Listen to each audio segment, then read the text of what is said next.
자, 설교 제목 한번 해봅니다. 하나님의 구속사는 터닝 포인트가 있습니다. 인생은 터닝 포인트가 있습니다.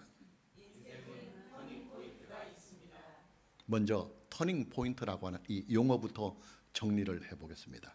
터닝 포인트란 어떤 상황이 어떤 방향이나 상태로 바뀌게 되는 계기 또는 지점을 의미하는 용어입니다. 비슷한 단어로는 전환점이라는 말이 있습니다. 예를 들면 이런 겁니다. 1789년서부터 1799년까지 약 10년 동안 프랑스에서 일어난 프랑스 대혁명은 프랑스의 역사뿐만이 아니라 유럽 전체의 역사와 세계사에 엄청난 변화를 주는 역사적인 터닝 포인트가 되었습니다.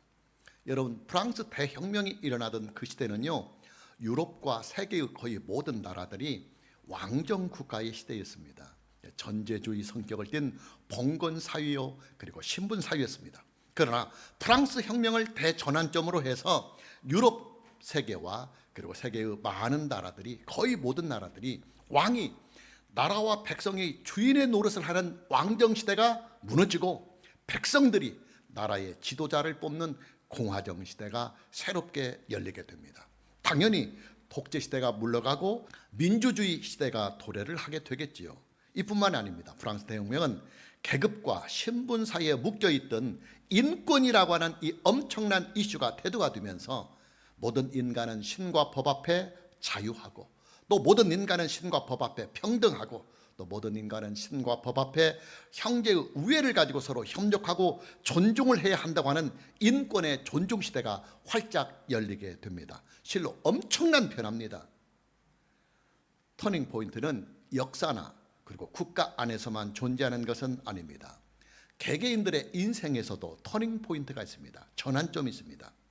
여러분, 저는요, 예수님을 믿게 된 이 사건이 저의 인생을 완전히 바꿔놓은 결정적인 인생의 터닝 포인트, 전환점이 되었습니다. 아주 오래된 일입니다만은 제가 어떤 교회의 교육 전도사로 있으면서 그 교회의 중고등부와 청년부를 지도했던 적이 있었는데, 그때 어떤 여고생이 있었어요. 근데 그 여고생은 진짜 너무 순박하고 아주 여린 여고생이었습니다. 그 자매를 우연히 7, 8년 후에 길에서 만나게 되었어요. 너무나 반가워서 커피숍에 들어가서 그동안의 얘기를 좀 나눴는데 저는 뻥 찌고 말았습니다. 그녀는 제가 알고 있었던 순박하고 여린 여고생이 더 이상 아니었습니다. 그 자매는 속된 말로 말하면 완전히 돌아까진 사람이 되었습니다. 대화를 나누면서 그 자매가 변한 이유를 알게 되었습니다. 그 자매는 영어를 졸업한 후에 직장에 다니면서 어떤 남자를 사귀었는데 그게 그 자매에게는 첫사랑이었다고 합니다. 그는 안타깝게도 그 자매의 첫사랑은 남자친구의 배신으로 인해서 큰 상처를 남긴 채 서로 헤어지게 되었다고 합니다. 그 자매는 그 충격으로 자기를 배신한 남자에게 복수를 하기 위해서 많은 남자들을 사귀었다고 합니다. 그리고 남자를 사귀는 족족 그녀 스스로가 사귀던 남자들을 다 팔로 차버렸다고 합니다. 그 자매의 인생에 있어서 첫사랑의 배신의 그 상처는 그녀의 인생을 아주 굴곡지게 만들어버리는 불행한 터닝 포인트가 되고 만 것입니다. 오늘의 본문 말씀인 사무엘상 1장을 보면 크게 세 가지의 영역에서 터닝 포인트가 발견이 되고 있습니다. 첫 번째 터닝 포인트는 사무엘이라고 하는 사람의 등장입니다. 사무엘은 프랑스 대혁명으로 비유를 해보면 장작 그 루소와 같은 인물입니다. 사무엘은 사사시대에 태어난 인물입니다. 그는 혼란과 혼돈의 시대였던 사사시대에 태어나서 그 사사시대를 종식을 시키고 이스라엘의 역사에서 왕정시대를 새롭게 열어가는 가교의 역할을 합니다. 여러분, 이스라엘의 초대 왕이 누구입니까? 사울왕입니다. 사울왕은 하나님의 명령에 의해서 사무엘 선지자가 기름을 부어서 세웠어요. 이뿐만이 아닙니다. 사무엘은 사사시대의 마지막 사사이면서 그리고 동시에 이스라엘의 역사에서 선지자 시대를 활짝 열어가는 첫 번째 선지자로 활동을 하게 됩니다. 선지자라고 하는 것은 하나님께로부터 직접 계시와 말씀을 받아서 왕과 백성들에게 하나님께로부터 받은 그 계시와 말씀을 증거하는 역할을 하는 사람을 우리는 선지자라고 말합니다. 무슨 말이냐?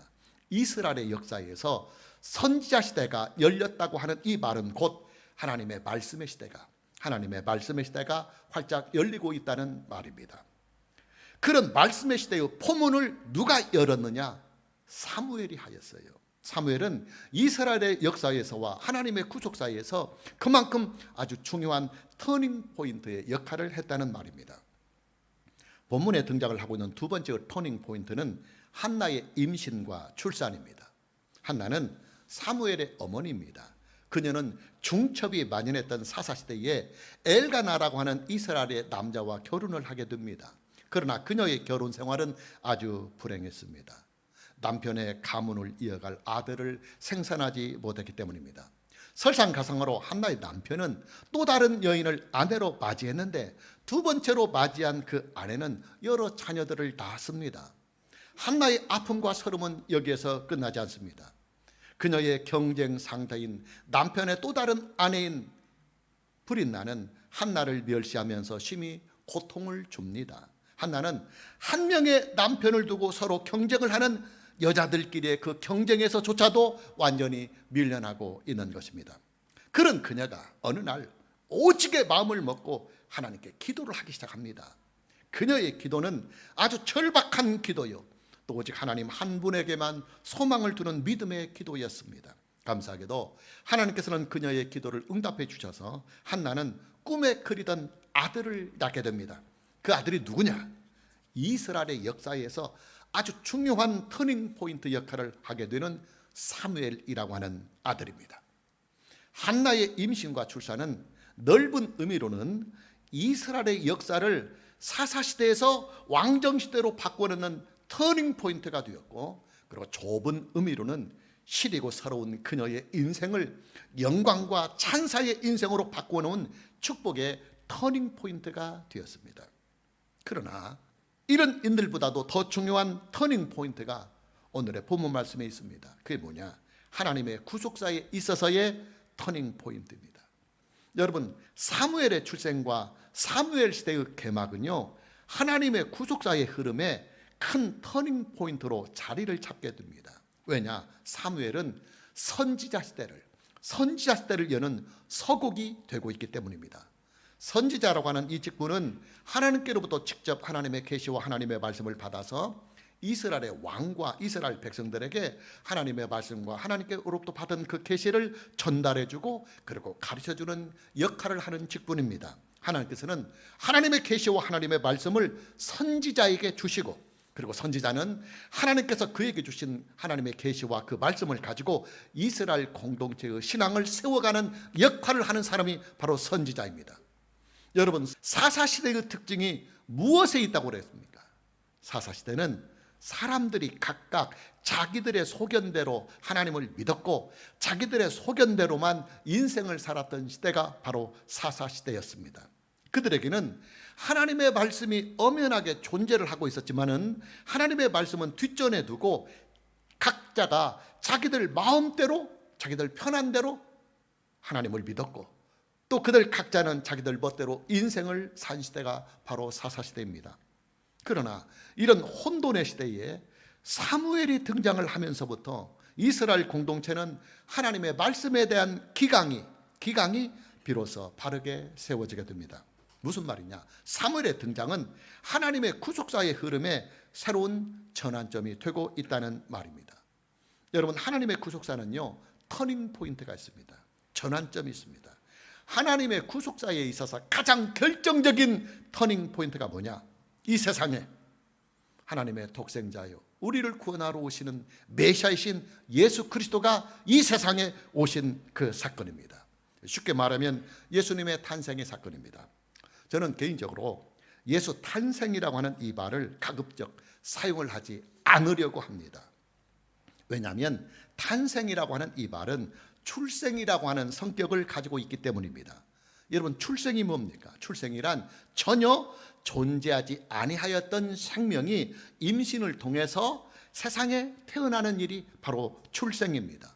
저와 여러분, 그리고 지구상에 존재하는 모든 사람들은 다 출생의 법칙을 통해서 이 세상에 태어났습니다. 그러나 예수님은 출생의 법칙을 통해서 존재하시는 분이 아니에요. 예수님은 창세 전부터, 아니 영원 전부터 하나님의 독생자로 존재하고 계시는 분이십니다. 예수님은 사람들끼리의 관계를 통해서 없었던 생명이 만들어진 생명이 아니라 영원 전부터 존재하고 계시는 하나님이십니다. 그런 예수님께서 인류의 구원을 위하여 이 세상에 오셨습니다. 다만 예수님께서는 인류의 구속을 위해서 완전한 사람으로 오셔야 했기 때문에 마리아의 몸에 성령으로 잉태하여 이 세상에 오신 것입니다. 당연히 예수님께서 이 세상에 오신 그 사건을 예수 탄생이라고 표현을 하는 것은 오해의 소지가 다분히 있는 표현이기 때문에 저는 가급적이면 예수님의 탄생이란 말을 사용하지 않으려고 합니다. 제가 한 15년 전에 우리 교회에서 성경 공부를 하면서 어떤 권사님 한 분을 1대1로 성경 공부를 한 일이 있습니다. 그 권사님은 다른 교회를 다니시다가 우리 교회로 전입을 해오신 분이십니다. 근데 사회적으로도 상당한 엘리트였습니다. 교육적인 사업을 하시는 분이셨습니다. 그런데 그분이 어느 날 이럴 질문을 성경 공부 시간에 합니다. 목사님, 예수님의 존재는요 마리아의 출생으로부터 존재하는 것 맞지요? 하고 말입니다. 저는 뻥치고 말았습니다.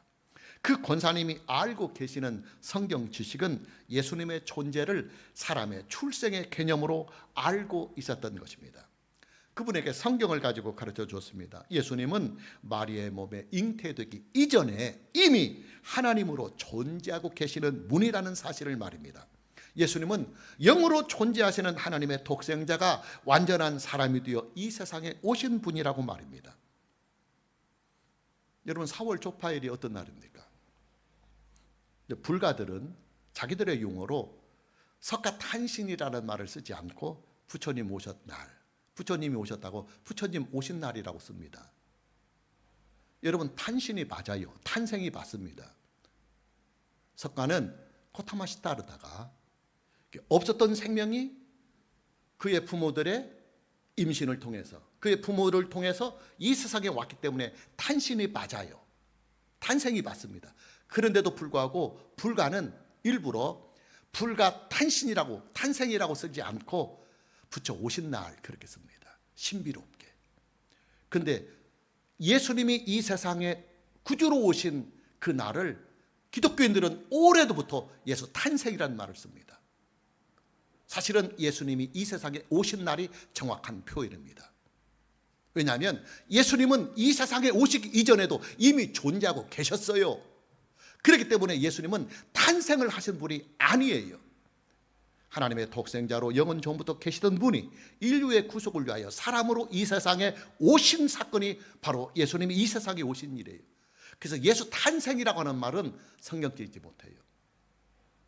예수님이 이 세상에 오신 날, 예수님이 이 세상에 오신 날, 그거다 한술 더 뜨면 예수님이 이 세상을 구원하기 위하여 구속의 주님으로 이 세상에 오신 날, 이렇게 표현하면 정확한 표현입니다. 여러분, 하나님의 독생자께서 이 세상에 완전한 사람으로 오신 이 사건은요, 하나님의 구속사에 있어서 가장 결정적인 터닝 포인트가 되는 사건입니다. 이 사건이 주고 있는 구속사적인 무게가 얼마나 크냐면, 역사가들이 역사를 말할 때 예수님이 오신 이 사건을 중심으로 역사라는 단어를 만들어냈습니다. 저와 여러분이 알다시피 역사라고 하는 단어의 영어 포기가 무엇입니까? 히스토리입니다. 히스토리란 3인칭 소유격 명사인 히스라고 하는 이 단어와 스토리라고 하는 명사의 합성어입니다. 역사란 히스토리, 그의 이야기라는 말입니다. 자, 역사가들이 말하고 있는 역사, 즉 히스토리, 그의 이야기, 바로 그가 누굽니까? 예수 그리스도입니다. 그래서 역사가들은 역사를 분류할 때 예수님께서 이 세상에 오신 그 사건을 기준으로 삼아서 역사를 구분합니다. 여러분, 역사가들이 역사를 분류하는 방식이 무엇입니까? BC와 AD로 구분을 합니다. 우리는 보통 기원 전 혹은 기원 후라고 말을 합니다. 여러분, 역사가들이 분류하고 있는 BC와 AD는요, 예수 그리스도를 기준점으로 터닝 포인트로 삼고 분류하는 방식입니다. 예수 그리스도의 오심을 기점으로 해서 예수님이 이 세상에 오시기 이전의 역사를 BC, 약어입니다. 약자입니다. Before Christ, 예수님이 오시기 이전이라는 말입니다. 그 다음에 예수님이 오신 이후의 역사를 AD, 이것은 라틴어입니다. 에노 도미니. 여기서 에노이 나오는 말은 영어로 year, 연, 해, 그런 뜻입니다. 예수님이 오신 그 이후의 해라는 말이에요. 여러분, 하나님의 구속사의 모든 계시가 어디에 기록이 되어 있습니까? 저와 여러분이 가지고 있는 신구약 성경 66권에 다, 그리고 온전히 하나님의 말씀과 계시가 기록이 되어 있습니다. 신구약 성경 66권은 오류가 전혀 없는 유일한 하나님의 구속의 계시요, 또 신구약 성경 66권은 오류가 전혀 없는 유일한 하나님의 기록된 말씀입니다. 그런데 여러분, 성경 66권이 어떻게 분류가 되고 있습니까? 구약 성경 39권과 신약 성경 27권으로 분류가 되어 있습니다. 3927입니다. 중요한 것은 구약 성경과 신약 성경을 구분하고 있는 기준점이 뭐냐는 말입니다. 예수님께서 이 세상에 오신 사건을 기준점으로 삼고 있습니다. 예수님께서 이 세상에 오시기 이전에 하나님의 구속의 계시와 말씀을 구약 성경이라고 하고, 또 예수님께서 오신 이후에 하나님의 구속의 계시와 하나님의 말씀을 우리는 신약 성경이라고 하는 것입니다. 무슨 말이냐? 하나님의 독생자께서 이 세상에 완전한 사람으로 오신 이 사건은 하나님의 구속사에 있어서 결정적인 터닝 포인트가 되고 있다는 말입니다. 아주 중요한 말이에요. 역사에서, 우리 인생에서, 하나님의 구속사에서 이것보다 더 중요한 것 없어요. 예수님께서 이 세상에 오신 그 사건. 여러분, 예수님께서 이 세상에 오시기 이전에는요, 하나님의 구속의 계시가 예표와 상징으로만 주어졌습니다. 예수님의 본체, 예수님의 실체는 아직 오시지 아니하였으니까 예표와 상징으로만 주어질 수밖에 없었습니다. 예를 들어서 구약시대에 존재했던 아브라함이나 다윗은 예수 그리스도를 예표하고 상징하고 있는 인물입니다. 아브라함과 다윗은 메시아가 아니지만은 그들을 통해서 장차 오실 메시아에 대한 소망을 가지게 하는 것입니다. 이뿐만이 아닙니다. 구약시대에 존재하였던 성막이나 성전, 그리고 그 안에 존재하고 있는 모든 기물들 역시도 장차 오실 예수 그리스도를 예표하고 상징을 하고 있습니다. 예를 들면 성막이나 성전 안에 존재하고 있는 등잔이나 등불은 이 세상에 빛으로 오시는 예수님을 예표하고 상징하고 있습니다. 그리고 성전에 진설이 되어 있는 진설병은 이 세상에 생명의 떡으로 오시는 예수님을 상징하고 예표하고 있습니다. 자, 오늘의 주제인 터닝 포인트로 다시 돌아가 봅니다. 여러분, 저와 여러분의 인생은요, 터닝 포인트가 존재하고 있습니다. 어떤 사건, 어떤 계기, 어떤 일을 전환점으로 해서 우리의 인생은 새로운 국면을 맞이할 수가 있습니다. 중요한 것은 우리의 인생에 나타나고 있는 터닝 포인트가 우리의 인생을 축복이 되게 하고 유익이 되게 하고 좋은 인생을 살게 하는 그런 긍정적인 터닝 포인트가 되어야 한다고 하는 이 사실입니다. 왜냐? 우리의 인생은 어떤 사건이나 어떤 일을 계기로 해서 좋은 인생으로 전환이 되기도 하지만은, 또 우리의 인생은 어떤 사건이나 어떤 일을 계기로 해서 아주 불행한 인생으로 전환이 되기도 하기 때문입니다. 자, 본문에 나오는 한나의 인생의 터닝 포인트를 살펴봅니다. 한나는 사사시대를 살고 있는 여인입니다. 그녀는 좋은 남자를 만나서 결혼을 하게 됩니다. 그러나 그녀의 결혼은 곧 불행에 빠지게 됩니다. 그게 두 가지 이유 때문입니다. 첫째는 그녀가 임신을 하지 못하기 때문에 남편의 대를 이어갈 수 없다고 하는 심리적인 압박 때문이요. 또 둘 번째 이유는 그녀의 남편이 그녀 말고 또 다른 여자를 아내로 맞이했기 때문입니다. 보면 1절과 2절 말씀을 보면 에브라임 산지 나마다임 소빔에 에브라임 사람 엘가나라고 하는 사람이 있었으니 그는 여로함의 아들이요 엘리후의 손자요 도우의 증손이요 숲의 현손이더라.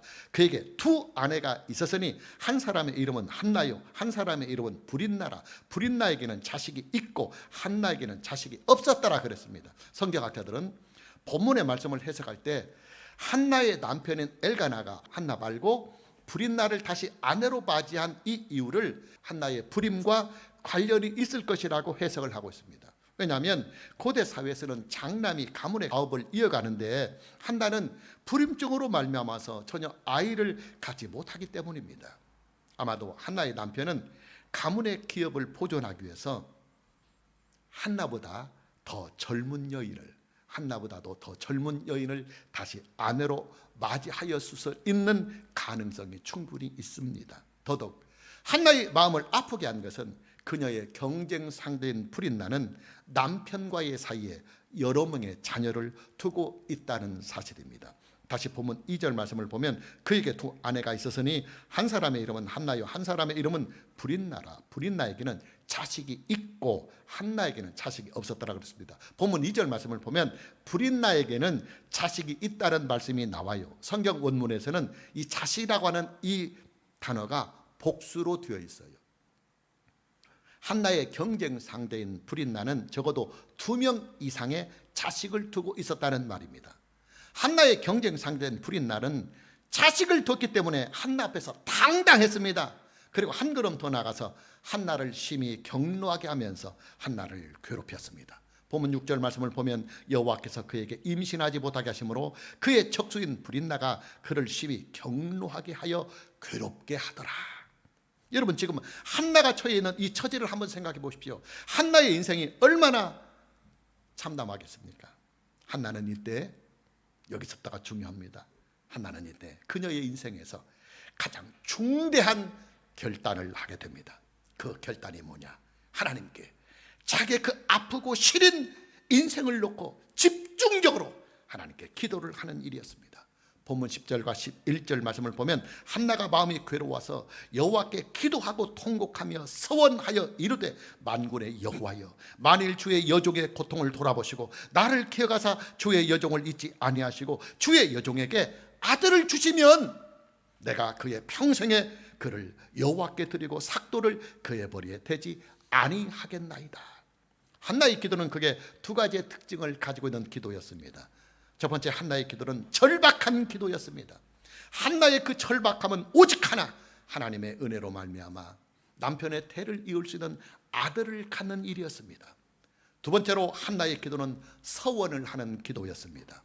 서원 기도라고 하는 것은 조건부로 기도의 응답을 구하는 기도입니다. 하나님께서 나의 기도를 응답해 주시면 나도 하나님을 위해서 이런 일을 하겠습니다 하는 기도가 바로 서원 기도입니다. 한나의 서원이 뭐냐? 하나님께서 그녀에게 아들을 주시면 그 아들을 평생 동안 하나님만을 섬기는 나시린으로 바치겠다고 하는 서원이었습니다.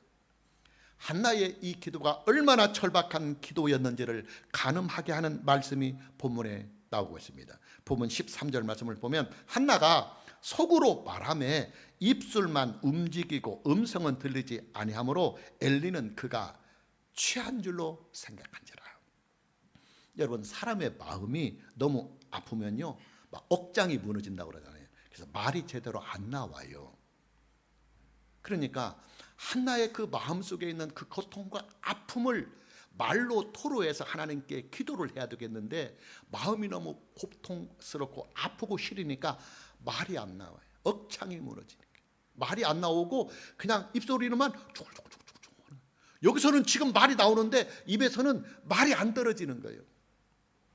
한나의 이런 기도의 광경을 본 엘리 제사장은 한나가 하도 괴로우니까 술을 잔뜩 먹고 와서 하나님께 지금 하소연을 하고 있구나 이렇게 오해를 할 정도로 그는 지금 절박하게 하나님께 기도를 하는, 슬프고 절박한 기도를 하나님께 드리고 있습니다. 한나에게 전후의 사정을 다 듣고 난 엘리 제사장은 한나를 축복합니다. 본문 17절 말씀을 보면 엘리가 대답하여 이르되, 제사장입니다, 평안히 가라. 이스라엘의 하나님이 네가 기도하여 구한 것을 허락하시기를 원하노라. 중요한 것은 제사장의 축복을 받은 한나의 태도였습니다. 본문 18절입니다. 이르되 당신의 여종이 당신께 은혜 있기를 원하나이다 하고 가서 집으로 돌아가서 먹고, 금식을 했다는 말이에요. 그러니까 이 축복 기도를 받고는 더 이상 금식하지 않고 먹고 얼굴에 다시는 근심빛이 없었더라. 왜? 하나님께서 아들 주실 것이니까. 더 이상 금식할 필요 없고, 그리고 더 이상 슬퍼할 필요 없다. 한나는 엘리 제사장의 축복을 온전히 믿었습니다. 그녀는 엘리 제사장의 축복이 자기 자신에게 그대로 임할 줄로 믿고 믿음의 행동들을 구체적으로 실천해 나갔습니다. 그 믿음의 구체적인 행동들이 뭐냐? 금식을 거두고 다시는 그녀의 얼굴에 근심하는 표정을 짓지 아니했습니다. 기쁘고 행복한 표정을 지었다는 말입니다. 왜? 자기에게 남편의 대를 이을 수 있는 아들이 곧 있었기 때문입니다. 그리고 그 믿음을 가지고, 이게 중요합니다, 남편과 잠자리에 응하게 됩니다. 감사하게도 하나님께서는 그 잠자리를 통해서 한나의 기도를 이루어 주십니다. 본문 20절입니다. 한나가 임신하고 때가 이름에 아들을 낳아 사무엘이라 이름하였으니 이는 내가 여호와께 그를 구하였다 함이었더라. 여러분, 사무엘은요, 이렇게 해서 이 세상에, 그리고 역사 속에 등장을 하게 됩니다. 여러분, 저와 여러분의 인생은요, 항상 위기가 도사리고 있어요. 어떤 때는요, 전혀 내가 원하지 아니하는 방향으로 인생이 흘러버릴 수도 있어요. 그리고 그런 인생의 위기에 한번 깊게 빠져버리면 상당한 시간들을, 오랜 고통을 겪으며 살아갈 수밖에 없는 어려움들이 우리의 인생에 있어요. 예수님 믿는 사람들에게도 있어요. 중요한 것은 저와 여러분들에게는 이 모든 인생의 위기와 이 고통의 문제들을 축복의 사건으로, 축복의 인생으로 역전을 시킬 수 있는 터닝 포인트가 무기로 우리에게 주어졌다고 하는 이 사실에 있습니다. 그 무기가 뭐냐? 믿음의 기도입니다. 그냥 기도가 아닙니다. 믿음의 기도입니다. 그냥 입으로만 하는 기도가 아니라, 그냥 습관적으로 하는 기도가 아니라 믿음으로 기도하는 일입니다. 믿음의 기도가 뭐냐? 기도할 때에 믿음을 가지고 기도를 하고, 또 한 가지, 이게 중요합니다. 기도한 내용을, 자기가 기도한 그 내용을 의심을 하지 않고 믿는 이 일입니다. 하나님께서는 하나님의 자녀들이 믿음으로 하나님께 기도하는 일에 대하여 응답을 해주십니다. 그리고 하나님의 그 응답의 그 사건은 우리의 인생을 축복으로 만들어주는 결정적인 인생의 터닝 포인트로 작용을 하게 되는 것입니다. 마무리하겠습니다. 여러분, 저와 여러분의 인생에서 가장 결정적인 터닝 포인트가 어디에 있겠습니까? 딱 한 가지 있어요. 예수님을 믿는 일입니다. 역사 속에서 가장 위대한 결정적인 터닝 포인트는 하나님의 독생자가 우리를 구원하기 위하여 완전한 사람이 되어 이 세상에 오신 사건이고, 그렇게 오신 예수님을 우리 인생에서 믿을 수 있다면 그 예수님을 믿는 바로 그 사건이, 그 일에 우리의 인생을 완전히 축복의 사건으로 바꾸어 놓을 수 있는 결정적인 터닝 포인트로 작용을 하고 있다는 사실입니다. 예수님을 믿는 이 일은 우리의 인생의 대혁명입니다. 그리고 예수님을 믿는 이 일은 우리의 인생의 대전환점이 됩니다. 오늘 저와 여러분 모두에게 예수님을 믿는 이 일이 정말로 저와 여러분의 인생과 그 생명에서 가장 위대한 터닝 포인트가 되기를 주님의 이름으로 축복합니다. 찬양합니다.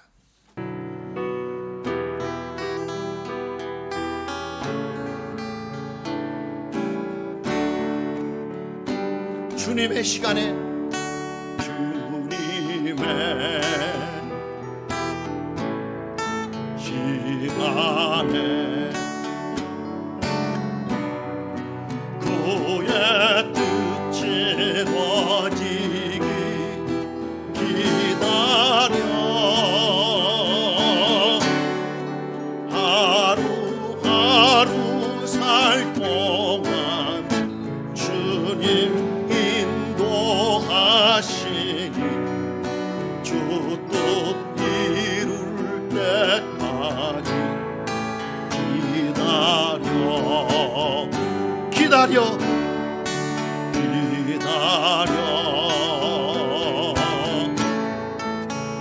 그때를 그의 뜻이 이루어지기 기다려 주의 뜻이 이루어질 때 우리들의 모든 것 아름답게 변하리. 오른손 들고 다시 주님의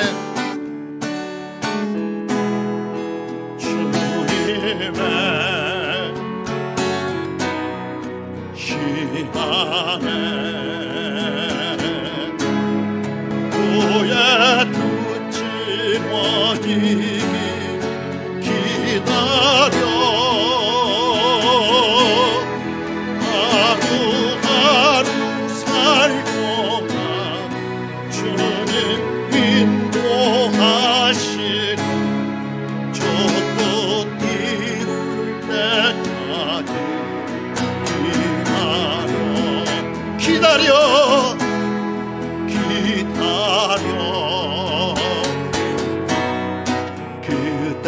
그대를 주의 뜻이 이루어지기 기다려 주의 뜻이 이루어질 때 우리들의 모든 것 아름답게 변하리. 다시 1절 고백합니다. 주님의 시간에 주님의 시간에 주의 뜻이 이루어지기 기다려 하루하루 살 동안 주님 인도하시니 주 뜻 이룰 때까지 기다려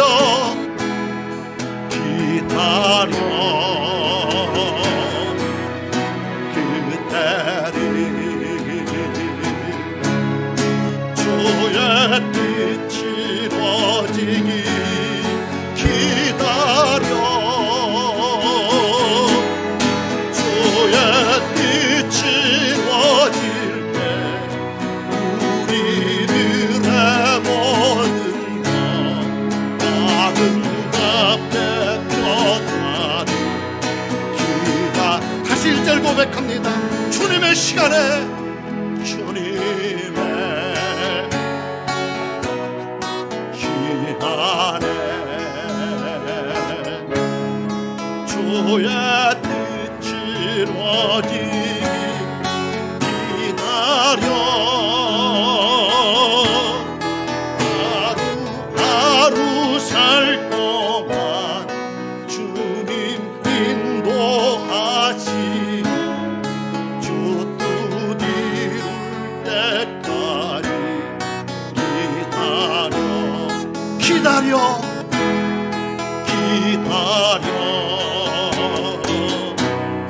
그때를